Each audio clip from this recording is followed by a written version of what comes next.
Welcome back to the poker vlog. This is episode number 204, and for this one, we're at the Hustler Casino for a meetup game that Andrew and I did. There are a lot of fun things in this one. Big hands, you guys are gonna love it. But before we get started, a few announcements to make. The first one is that I just moved in to this new house with my girlfriend and her two daughters. Usually I don't talk too much about what's going on outside of poker, but figured you guys would notice that I'm in a new spot, and so I need to figure out what to do with this background. If you guys have any suggestions, let me know in the comment section down below.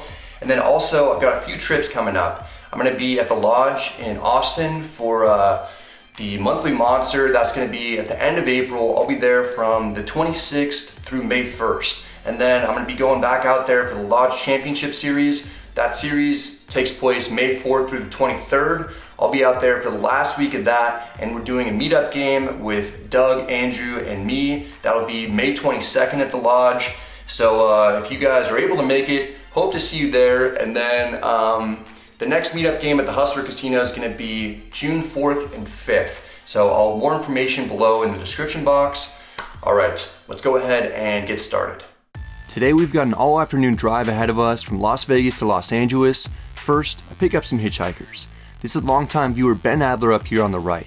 I originally saw his name a lot in the comment sections of videos, then met him at several meetup games. Now he's moved to Las Vegas and officially is a friend of mine. This guy's Andrew Nemi, the vlogfather of poker. We arrived to our destination just as the sun's setting. We're all hungry. Luckily, we're able to wind down while grabbing some dinner and drinks at a delicious Mexican food restaurant near the pier in Hermosa called Palmilla. The next day, we head to Hustler Casino for the poker event. As we're pulling in, we see a meetup game legend. What's up, Brian? Fancy seeing you guys here. How's it going, man? Welcome, man. All right. Welcome back closer to home. Yep. My last poker trip before this was in Austin, where I got wrecked for about $15,000 over the course of a week. I haven't really played since battling on stream in the uncapped 100-200 game. Today we're switching gears to play slightly smaller stakes for the meetup. It's 5-5 with $300 to $1,000 buy-ins. We get 12 tables of people trying to get some Bradley dollars while they still can, since they know there's a shortage of them at the moment. I put 1,000 of them at risk initially. I'm just hoping to book a win to get back in the right course. We begin the session a little after 2 o'clock. After an hour, we pick up pocket queens in the small blind. A player in middle position raises to 20. The hijack calls. The cutoff calls with a smaller stack at this table. We don't want to play against 3 opponents from out of position. I 3-bet to 120 to win this right now or narrow down the field. The initial pre-flop raiser folds. The hijack folds. The cutoff calls, leaving himself with about 450 behind. I put him on a hand like ace-king, ace-queen, or middling to high pocket pair like jacks, 10s, or 9s. We're heads up. The flop comes 9-6-3 with 2 diamonds. We've got an overpair on a pretty safe board for us, but we don't want to see any overs come out or any more diamonds. I bet 200. I'm fine getting it in if the opponent comes over the top for an additional 230. Before all my chips are even in the middle, the cutoff makes his move. All in. Bro. Alright, let's do it. Gumbo, gumbo. How can I not go all in with ticketies against Brad? Yeah. How can I not do this, Brad? You gotta do it, right? No good, Come on, Jack. Come on, Jack. All right, good hand, Brad. Thank you. I love you, Brad. You the man. You the man. Nice playing with you, man. Hey, if I'm gonna lose, it's gonna be the Brad. With Jack. You win a hand and Yeah, the guys that I called for ticketies earlier, so hey, That's awesome. nice hand, Brad. Thank you, man. Hey, I'll let you. Queens are hot. What's your name again? I'm Gus. Or August. Yeah. August, cool. Yeah. Nice playing with you. Hey. I even told my buddy, I was like, if I'm gonna lose today, it's gonna be against Brad. I have a feeling. Gus loses in a pretty big cooler and has maybe the best attitude I've ever seen from someone who just got stacked. Win or lose, it's a good time at these events. People are here to have fun, and that's what I enjoy most about playing with the viewers. Minutes later, it's our turn with the jiggities. We're on the button. A player in middle position raises to 15. The cutoff calls. We're going to take a similar approach as we did in the previous hand with a 3-bet to 60. The initial raise is smaller, there's one less opponent, and we're in position, which is why our 3-bet sizing here is only half the amount that we 3-bet with queens. The middle position player calls for 45 more. The cutoff folds. It's down to heads up. The flop is much better for jiggities. It comes Jack, 6 rainbow. We flop quads in a 3-bet pot. What happens next is almost as unbelievable as the flop. The action's on the opponent first, and he hates the community card so much that he forgoes his option to check, and instead, I kid you not, open folds. How do you do that? Just open muck? Oh my god. That hurts. Alright, Drag that master pack. Yeah, you should have shown him like shouldn't even call. Show him fucking 9 and spades. Yeah. In all my time playing poker, I've never seen that before. We don't get paid. It's at least always fun to get every jiggity in the deck together for a reunion. At the next table, we pick up pocket 3s and the hijack. The player in middle position raises to 20. I call, the cutoff calls, the button calls. We're going 4 ways to the flop. It comes 7-6-3 with 2 spades. We've got bottom set on a very coordinated board against multiple opponents. It's about to go down. The middle position player checks. We can't let this check back. I bet 65. The cutoff folds immediately. The button could have a strong draw, a straight, a better set, 2 pair, or an overpair. He raises to 250. The middle position player folds. I've got bottom set, and that's a phenomenal hand, but the 4th nuts doesn't feel super strong in a multi-way pot when the button could have easily called pre-flop with pocket 7s, 6s, or 5-4 suited. If I re-raise, I'll mostly just get called my hands that are beating me, or I'll have lots of outs like ace-5 of spades. Still, I'm not getting away from this, and I need to deny equity in instances when I'm ahead. I re-raise to 600. If I get set over set, that's just a cooler. The opponent's in the tank for a long time. I'm not sure if he's Hollywooding or not. Then, if we listen closely, we hear him say, the button has 1400 total. After he says that, I don't think that he's acting. I think he has a genuine decision to make about what to do. Eventually, he seals his fate and jams. I didn't re-raise to 600 with intentions of folding. You're all in? Run it twice? You run it twice? I don't know if they allow you to. It's up to you. I would, yeah. You want to run it twice? Can you run it twice here? Straight draw flush draw versus a set. The opponent has 5 deuce of spades for a big combo draw versus my set. It's one of the best case scenarios, and we're still only a 2-1 favorite. We get permission to run it twice. The last time I ran it twice, it was for a pot over $60,000, and I lost both runouts. This one's for less than $3,000, but right now, I want to win it just as bad. It'll be tough to scoop though. The first turn is the 6 of clubs, locking up half the pot for us since we improved to a full house. I'm immediately regretting running it twice. The river is an inconsequential 8 of clubs. I was hoping it was a spade or 4 so that the opponent would burn some of his outs before going into the second runout. The dealer puts out the king of hearts on the second turn. It's a nice safe card. We're 1 blank away from winning the entire pot outright. The last river is the jack of clubs. We win it all and are off to an amazing start. It's about an hour and a half into the session and we're up $2,000. That's 400 big blinds. Apparently, while I was in Austin, I was saving up all my run good for this LA meetup game. I can't help but think that if I was up 400 big blinds in the previous session, I would have had an $80,000 profit. $2,000 is still pretty good for an hour and a half of playing. I'll take it. We're going to try and expand on it though. We've got pocket 9s in the hijack. I raised to 20. The cutoff calls. The big blind defends. We're going 3 ways to the flop. It's 8-5-3 with 2 clubs. We've got an overpair to the board. Surprisingly, the big blind leads for 40. This is a play I see a lot from 1-pair hands or drawing hands. It's rare that someone leads into the pre-flop aggressor on the flop with something really strong. 9 should be best. I don't want to call and have the cutoff call behind me. I raise to 100. This move will hopefully at least narrow it down to heads up. It allows me to regain control of the pot. We put in more money before a bad card comes out like a club or an over. The cutoff folds. The big blind doesn't appear to be contemplating a re-raise like I imagine he would with something better than 9s. He calls. This just adds to my suspicion that he may be on a draw. The turn is the 7 of clubs. I'm not very happy to see it because the flush draw gets there and some straights get there as well. If I was up against 8-7, I'm also now behind. To make things even stranger, the opponent leads once more, only this time for 200. This is a fairly large bet, and I could be drawing dead.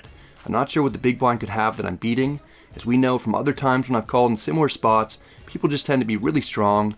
I don't have that much invested here, and I'm confused. Even if I call on this street, I may have to face a large bet on the river as well. Despite having a flush and a straight draw, there aren't really any river cards that I'll be too pumped up about seeing. It's easier for me to avoid this situation altogether. Alright, I'm gonna fold. Do you want to show? Nice hand, nice hand. The big blind is nice enough to show for the vlog that he has Jack-8 offsuit with the 8 of clubs. We had him absolutely crushed. In an effort to play disciplined, I fold the best hand. It's tough to know if the big blind was intentionally turning his hand into a bluff there or what. Strange spot for me. All I can do is move on. I take a little break. While doing so, I run into the guy with the best attitude here. We're back checking in with Gus a couple hours later. Hey. You got some money back, huh? Yeah, I got most of it back, and I got those queens that you had against me, and so that queens, love it. Gus is getting premiums. We take a mid-session shot with a couple of meetup game regulars, then it's our turn for a premium. We're dealt pocket aces in the big blind, and there are a lot of opponents who want to get involved.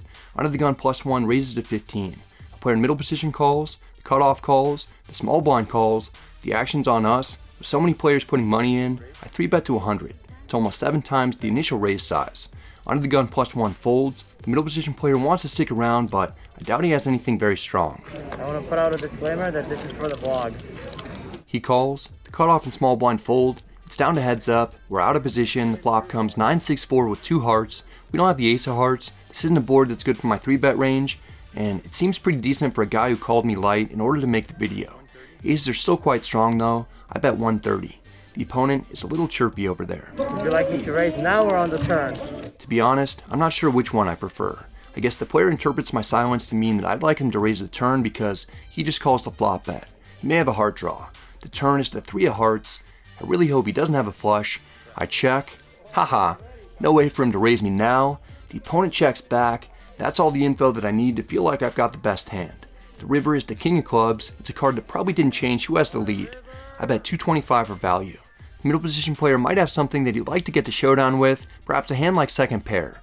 Unfortunately, he lacks some key characteristics that separate him from people like Peter Parker and Bruce Wayne. I'm not a hero. Good fold, good fold. Nice hand, Brad.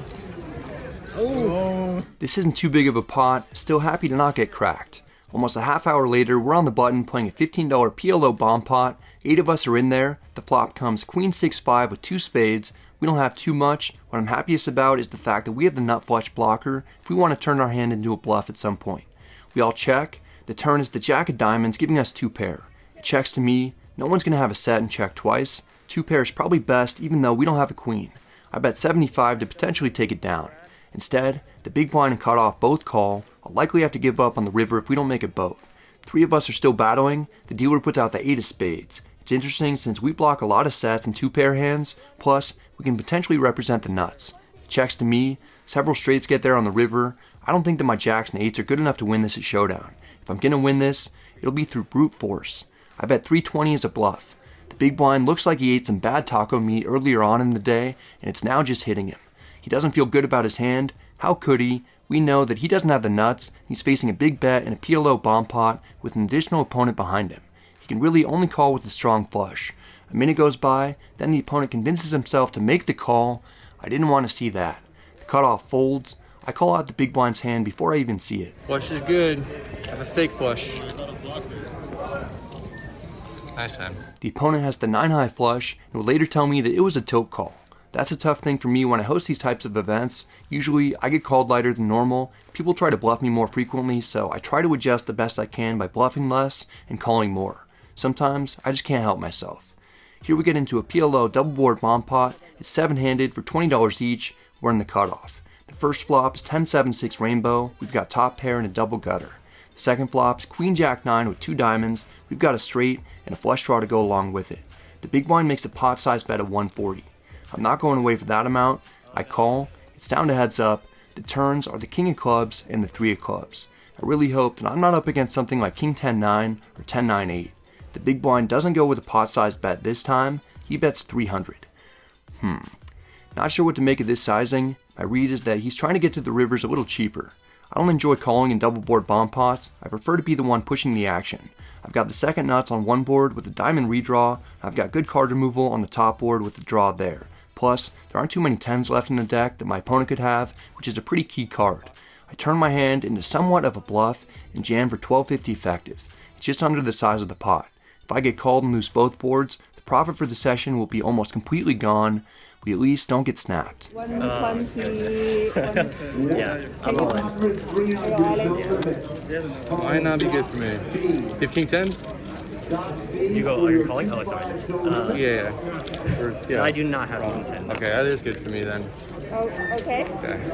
Get a straight. I played this very aggressively and get lucky that my straight is at least the current winner on the bottom board. I'm up against Queen Jack 9-8 with 3 clubs, so I'm drawing dead on the top, and if the board pairs on the bottom, I'll get scooped. Not a good situation that I put myself in.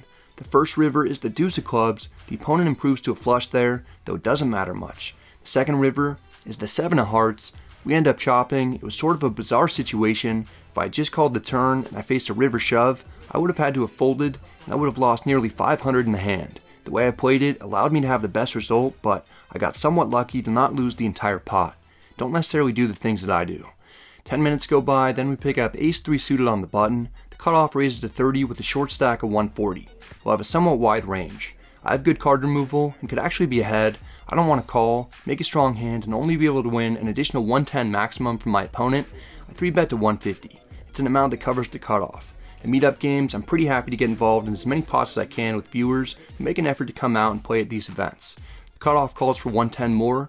It turns out he's at the top of his range. For some reason, he only puts me on ace-queen. I have a little fun with him as the board runs out. You got a fair shot. Oh, you're golden. Oh, you're gonna say that, man. No. You're gonna hit your queen. No. Queen. Ace queen. For the queen. You call Double me. This is a nice board for me and my imaginary trip queens. Despite my opponent hitting a king, he's having a hard time coming to grips with the fact that he's won the pot. No, you win. Oh, really? Nice one. No, show me. I don't believe you. I thought he was lying. I can't remember a time that I've ever lied so that the opponent could win a pot against me. I'm a pretty nice guy, but I'm not quite that nice. At the 6th and final table of the night, we've got king-queen suited in the hijack. I raised to 20. The button is up to no good and starts making trouble in our neighborhood with a 3-bet of 60. I'm never letting go. Unlike Rose at the end of Titanic, I stay true to my word and continue holding on to the hand after making a call. What's interesting about king-queen suited is that in a raked game, we should actually be 4-betting about 70% of the time in this situation. We're going heads up to the flop from out of position. The deck rewards us for the Titanic reference. As the dealer puts out king-king-3 rainbow, we've got trips. I check to set the trap. The button falls for it, betting 55. I don't want to scare him off with the raise immediately. I call to keep him around. The turn is the 7 of clubs. I check. There's no bet with air this time. The opponent checks back. The river is the 8 of diamonds. We can't allow this to check through again. I bet 220. I'll have plenty of hands I'd play this way that won't have any value, including ace highs and queen highs that miss backdoor draws. Here I'm betting large for value. The opponent doesn't have anything. He folds. Not a huge pot, but it's a nice medium-sized one to end the session on.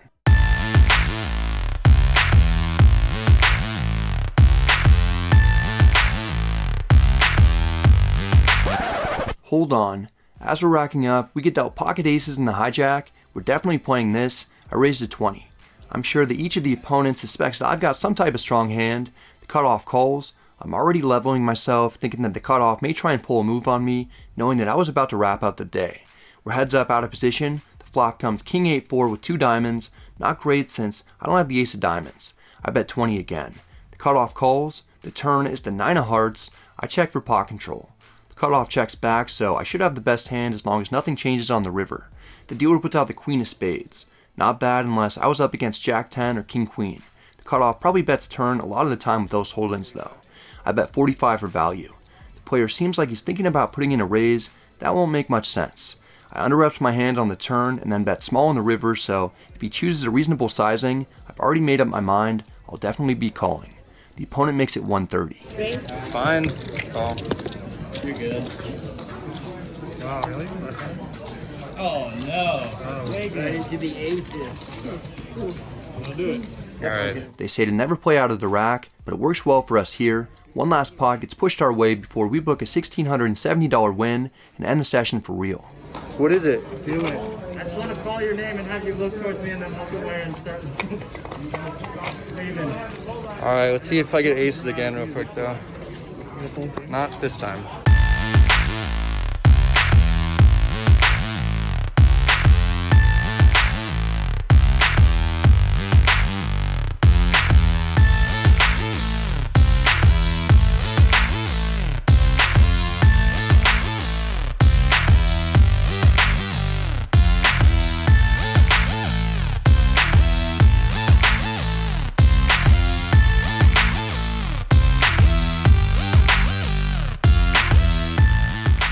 Played for 6.5 hours, ran super good to start, had the queens over the jacks, and then made quad jacks. The guy just led with a fold, so that's never happened to me before. And then I had aces when I was racking up, so that was pretty nuts too. I just ran really good today, and it was I needed to book a win because in Texas I couldn't get anything going. It seems like all the good hands were saved for this session, I guess. So now we're at the bar grabbing drinks with a couple of other vloggers, Branson, Slow Poker, Wolfgang, everybody getting in there. So good group. It was a great night. We cap it off at one last bar off property with a few guys who've been there from the beginning. That's it for this one, guys. I hope you enjoyed it. If you did, I'd appreciate it if you hit the like and subscribe buttons because it helps out the channel a ton. If you have any questions or comments, feel free to let me know in the comment section. Let me know what you'd like to see in the background here, if there's anything cool that you think I could implement. Big thanks goes out to the Hustler Casino. The staff always does a great job out there, and thanks to the viewers for showing up because that was a special meetup game. That guy Gus has a great attitude, and there's a lot of other people like that. So these meetup game events are just a good time for everybody, win or lose.